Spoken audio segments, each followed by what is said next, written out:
Hi and welcome back to the last module in this course. We've got our infrastructure now set up with the SSL, we've tested it all.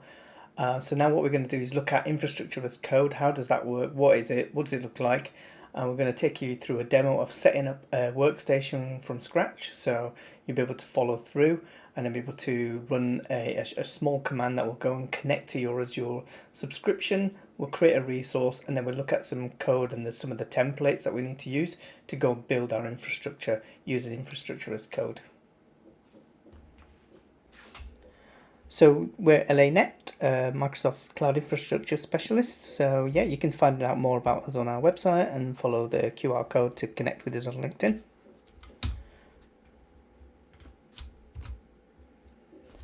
So the modules we've looked at so far, resource groups, we've created our machine and connected to it, set up the SSL, set up the firewall rules, added SSL, and also tested the website.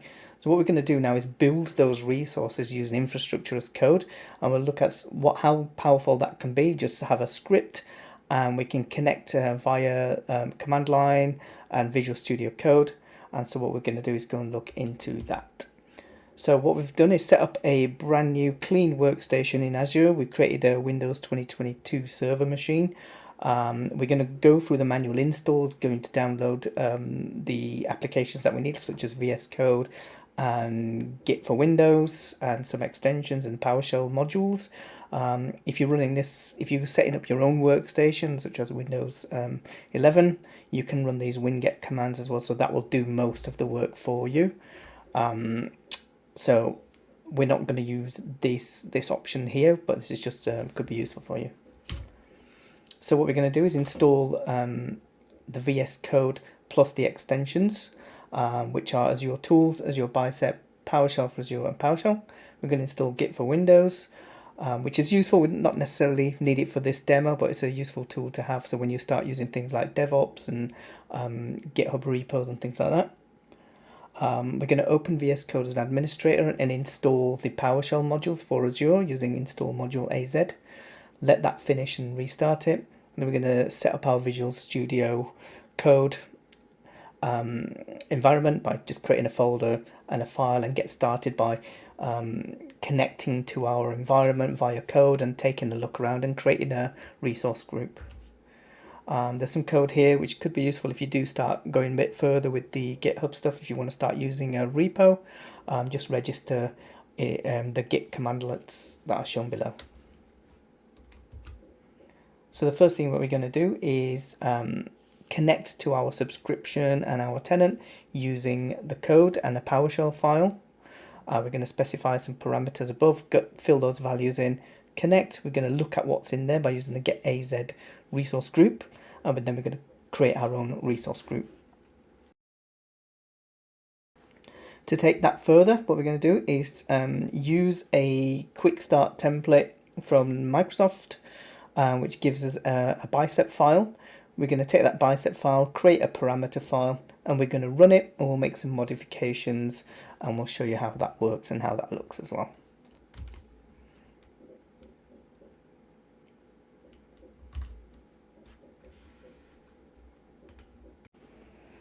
Okay, so now we're going to set up our workstation. So we've got a brand new clean Windows 2022 server, built that in Azure. It's got internet connectivity. It also has the SSH stuff built into this one as well. So what we're going to do is go and connect to that. We just run mstsc from your command line, or you can just start the remote desktop connection and search for that and open it and put the IP address in of your web server, of your workstation. So we've done it through a clean workstation just so we know there's nothing else installed on the machine, so it should all work. You can just follow this through on your own workstation.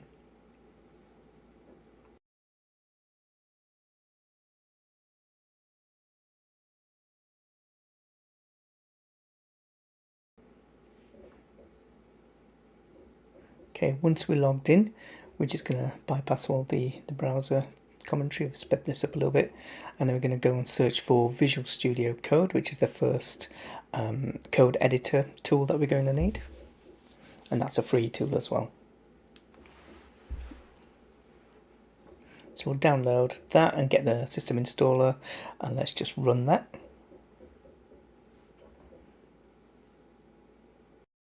Hit run and just accept the defaults on Visual Studio Code. And next we'll go and look for Git for Windows as well. So this is really useful when you're doing code and working with the code repositories such as Azure DevOps or GitHub. So it's generally a useful tool to have for this kind of stuff when you start checking files out and those kind of things and synchronizing against backend repos. But we won't go into that in this video, but it's just a useful tool to have. Okay, we're going to go through the setup of the Git for Windows. We'll just set the default editor to VS Code, and we'll also enable the credential manager as well here.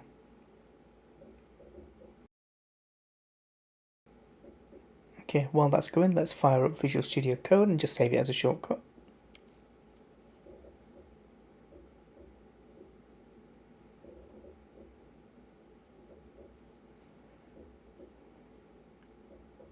And what we're going to do is run this as an administrator to start with, because we need to install the PowerShell commandlets. So let's just go and do that while the other thing's installing. Just going to set up a new terminal.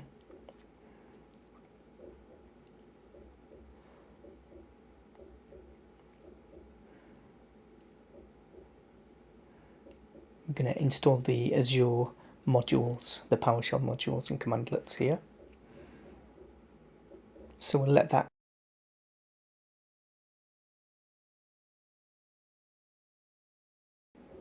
just accept the yes and then click A for all on the next one.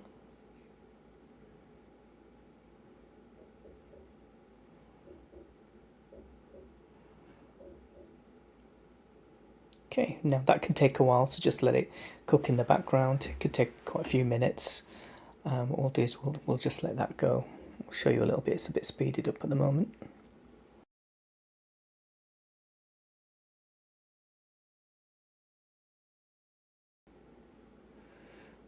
And while that's going, we'll go and install the extensions that we need for VS Code to work with Azure. So we'll click on the squares on the left, and we'll search for some of the extensions that we need. The main one is the Azure Tools, which has got quite a few of the extensions already added, so we'll go for that one, and then you'll see it will install quite a few other ones as well.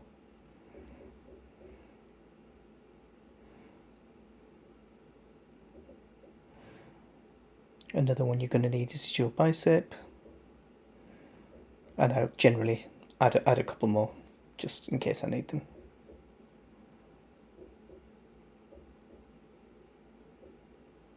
So we need the Azure PowerShell. You also need the PowerShell, but we'll come back to that in a moment.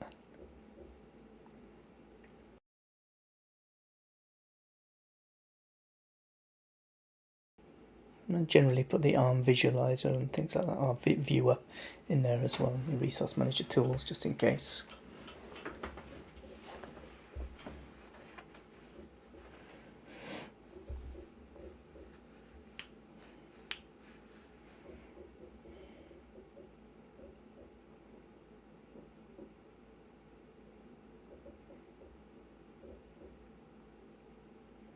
Okay, it looks like the PowerShell modules are installed, so we'll restart VS Code. And we'll set up our directory, and we'll paste in some text just to help get started with the connection to your Azure subscription. So first what we're going to need to do is we're going to need to know our subscription ID that we want to use, which is you'll find next to your subscription in the portal, and you're also going to need your tenant ID. So if you go to the Enter ID option, and then you should be able to get that tenant ID from there. So what we'll do is create a folder structure. So generally, I always use C DevOps. If you're using it within a team, it's always useful to have the same path as well, because you'll be sometimes sharing files, and all the paths won't get messed up then as well. So let's create our first file, which is deploy, and call it .ps1, which means it's a PowerShell file. And we'll start by adding a couple of parameters. So tenant ID and subscription ID, and we'll get the values and paste those in.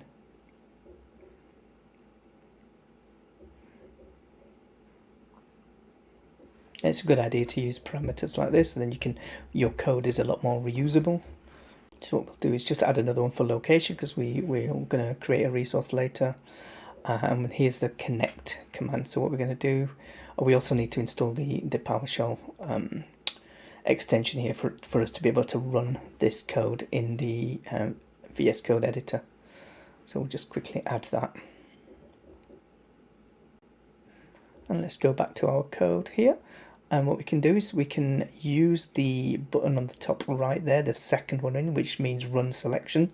So if you've got your cursor on one of the lines, it will just run that line for you. Or you can also highlight specific lines that you want to run and then just hit that button. So in this case, we're just running those lines one at a time, and it's going to save those variables in memory, or those parameters. So when we need them, like in the next line, in the connection line, connect AZ account, we're going to just run it and pass in those parameters to tell it which subscription and which tenant we want to connect to, and it'll pop up with our sign-in box, and we just put our credentials in there, and then you'll be able to connect to your subscription this way. Okay, then we've got a connection. You can see our subscription name and tenant ID, and let's try and run some commands against our subscription. So first, just as a test, run get AZ resource group, and that will go and get us a list of the resource groups in that subscription.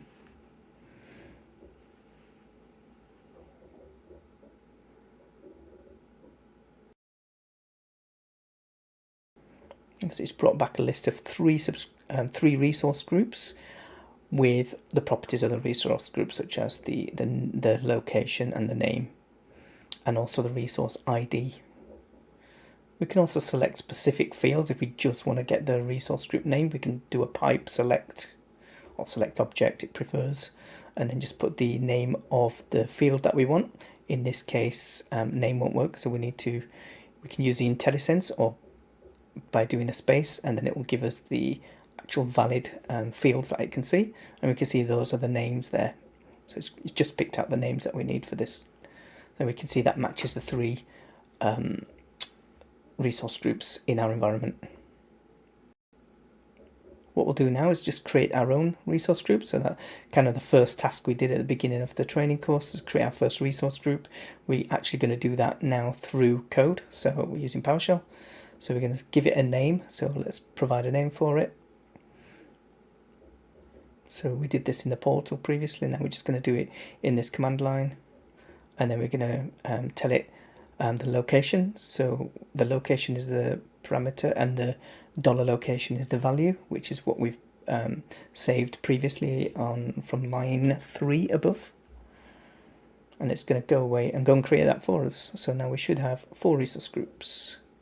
So if we run that code again, we'll see our new resource group there as well. And if you refresh this, we'll also see our new resource group in there.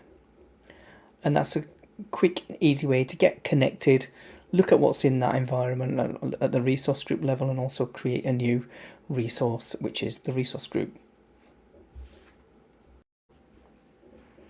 Okay, so we've got our connection working here through our PowerShell command line.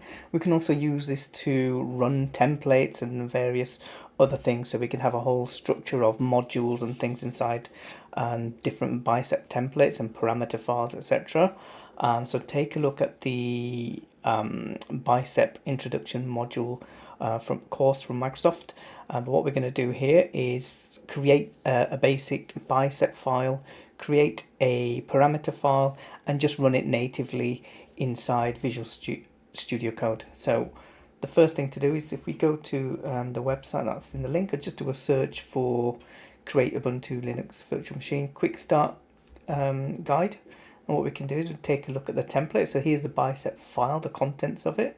There's also links in there. We can just actually run it directly from there as well. But let's take a look at the file. So initially it's got some parameters. So a name, VM name, username, and also password options. So we're allowed password or public key for the authentication type. The default here is setting it as a password. So it's got a bunch of parameters that we can use further down. Also the allowed SKUs that we've got in here, 2004, 2204, versions. It's got more parameters for the location. In this case, it's just going to take the resource group. It's going to take the property of the resource group. In this case is location. Going to use the same one. It's going to use a D2S in this case for the size of the VM. It's going to create a virtual network called VNet. It's going to create a subnet. Default name is subnet. And then again, it's got some other things like security type, and then we can specify in our parameters which Ubuntu image we want to use. We had a 2204, so we'll stick with that. And more things for names of resources. So in this case, we're just going to call up public IP address, the name of the VM with the public IP address, public IP appended to it, and same for the network interface. The type of disk, standard LRS, the address of the VNet and the subnets in there. Other extension objects, etc. Now the resources, when you get to the resource section, that's the actual resource that's being built. In this case, it's going to have a network card. So it needs to know what's the name. It's going to get that from a parameter. What's the location and what are some of the settings. In this case, you're going to need to know the subnet ID. So it's going to look for another object called subnet and get the ID of the subnet. It's also going to assign the public IP address from here, which is also defined later on in this template. And it's also going to assign a network security group in there. Okay, and here's the network security group. So you can see network security group.id. It's going to get the ID of this resource.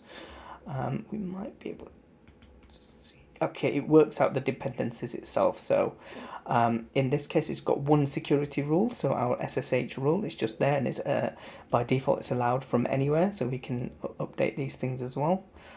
Virtual network. So yeah, here's the name of it: location, address prefix, subnet name, and a subnet address prefix plus a couple of extra options which we didn't enable, so we don't need to worry about those anyway.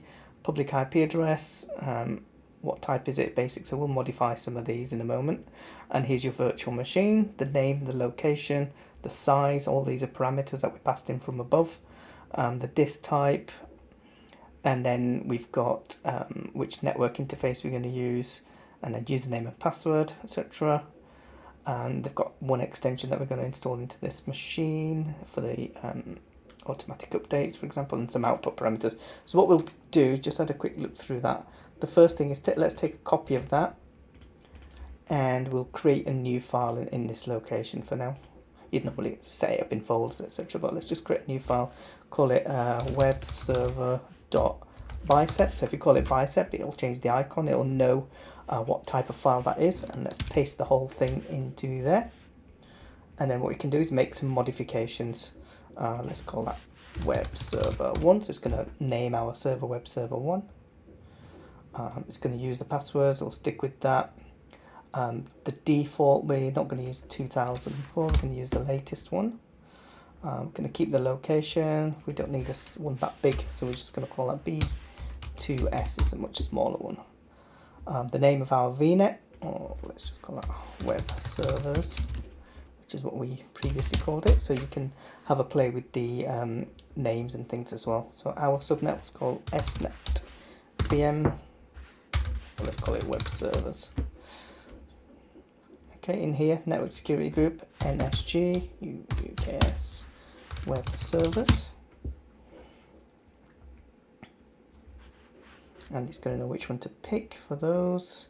Our IP addresses, so our IP address for the whole VNet was 172.10.10, and we didn't need a 16, so we'll go with a smaller one, /27.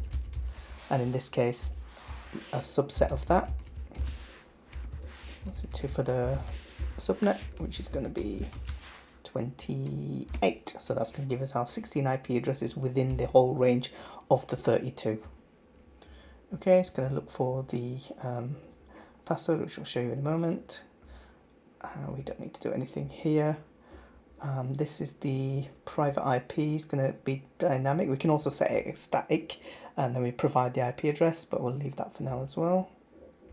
network security group, so we can add more rules in here. So we could add our we could add our HTTP and HTTPS rules here as well if we wanted to. We can even add our own IP address, but we'll leave that for now. Have a practice of doing that. And our VNet, we're going to keep all that enabled. Public address, we're going to use a standard one, not a basic one, because this is going to be phased out soon anyway. We'll use a static IP address. We can also provide a DNS label, which is set up above. So for that, I think that we don't need to change anything else, but let's just take a quick look at the DNS label. What's it going to use? It's just going to use our VM name. It's going to be all in lowercase because it needs to be, because it's a DNS label. And then it's going to take some characters out of our resource group ID and kind of just take a few characters of that to try and give it kind of a unique ID. So, but we could replace this with just my web server or something like that if we wanted to. So have a play with that as well. Now, when we run this, it's going to need the parameters. So what we can do is we can right click here and do generate parameters file. So let's call it a bicep parameter file. That's the type.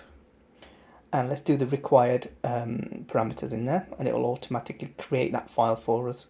So here we can put our password in and username, and make sure it's a complex one as well. I think it needs to be 11 characters. So let's call it test web server.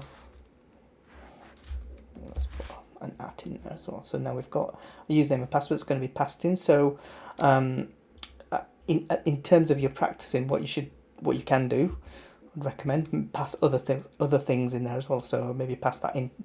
These are all the defaults. When you see these established here, what you can do is also pass that in as part of a parameter file, which means you don't need to actually modify the main bicep file. So you could quite easily send a VM size parameter in there as well by just adding it inside that file, because it's already declared here.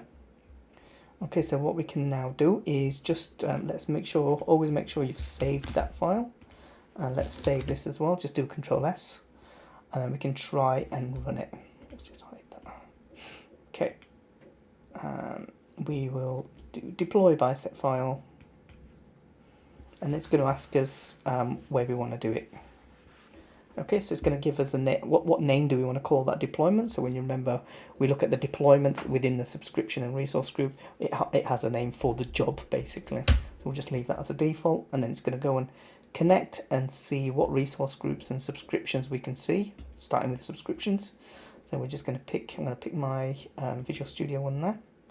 You can see one resource group in there. We're not going to use that as a system one. So I'm going to just create a new one, RG UKS web server. Press enter on that. It's going to go and create that for me. Check on the location, UK South, and then it's going to go away and try and create those resources. Which parameter file? We can just select this one. It can see it there. So we're going to pick that so it knows where to get those parameters from. Now let's take a look at the portal and see that being built. So here's my subscription. If I look in resource groups, we can see that. So that wasn't there before, as we saw in the drop down. So let's just do a refresh. Let's just go inside here, and we can see all our resources. So we named it Web Server 1. We called our VNet that. We called our NSG that. It's already up and created for us. So we can also see the status of it here deploying. So it's still working in the background, and now it's all actually completed already within 50 seconds. So you can see the power of doing it via code. Now that's also repeatable if we want to use that in another environment for a customer, or we want to just tear this down to save money and then just run it again when we need it tomorrow. That's a good way of being really efficient with your deployments. So we can see that's built there, and if we look at the NSG, we can see that by default it's already it's open to anywhere. So what we can do actually as a good test is just to show you how easy it is to modify these things. Let's first get our IP address. Let's take a copy of that. So now we want to modify the NSG. So instead of going into the portal and doing it there, we can just find this subnet. So we'll find our network resource group and go and type in our own IP address. Into here, save that, just do Control-S in this case, And then what we can do, we can just run the whole thing again. Deploy bicep file, use the same deployment name. We could, it's got a timestamp on it anyway.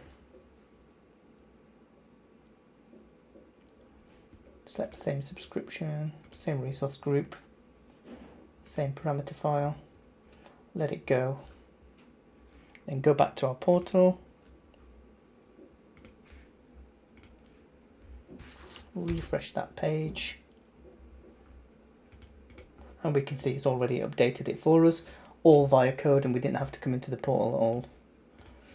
Okay, so yeah, have a good play and a practice modifying these scripts, add further subnets, add further NSG rules.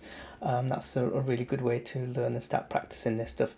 You may want to add some more parameters and take some of the hard-coded values out of the main template, and then follow the course and the Microsoft path to show you how to do a more modular, reusable, and a slightly different structure and a different way of running the bicep files.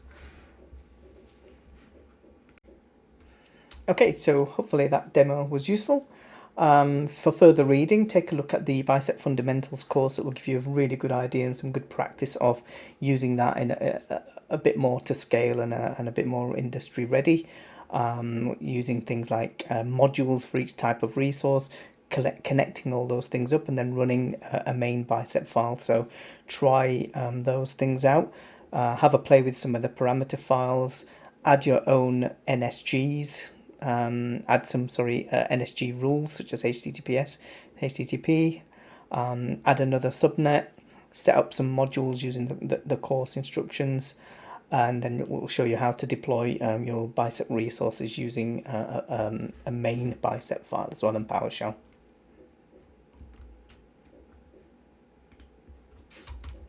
Okay, so that's it. That kind of covers this module and the course as well. So in this one we looked at setting up our IAC environment or infrastructure as code environment, authoring some bicep templates to create some infrastructure, and then we use some PowerShell to run some test connections and deployed a resource group, and also looked at the structure of a bicep file. We had to play around with that and showed how to modify and run it again, and including the parameters. So follow the links in this guide and use the demo to have a play yourself and make some further modifications, further parameters, etc. So yep, that's the whole course done. We looked at virtual networks, layer 4 network security, IP addresses and DNS. We then built the machine, connected to that machine, ran some code on it to turn it into a web server. We added SSL certification to that, and then we tested it using HTTPS connection using Qualys SSL Labs, and then we had a quick introduction into infrastructure as code. So hope you found that useful. Some ideas for next steps could be to do some further training on the aka.ms/learn. You can do certification paths or by roles. If you look at the Azure Administrator path, for example, take a look at that for AZ104 and take a look at doing some certifications if you found that useful, if you start really understanding it and having a really good play with it. So yeah, I would recommend have a good play with all the components within those exams. There's a lot of things we didn't touch here for those exams, so take a look at further at some of the resources such as things like key vaults, storage accounts, various other things, containers and all kinds of stuff in there. So understand all the different elements, including monitoring, backup as well. And then, take a look at those courses to get you ready, and these exams are quite valuable in the industry as well. But I would say only if you actually know the subject as well. So try and understand the subject and not just pass the exam. So hopefully you found that useful. And yeah, you can follow us on our LinkedIn page. So follow the QR code, and most of our content and our updates are all on there. Also keep an eye on our YouTube channel and subscribe to that if you thought this was useful. We'll be trying to create a lot more content, and hopefully found this useful. If you did, let us know in the comments. We may do some more if people find them useful. Okay, thanks very much.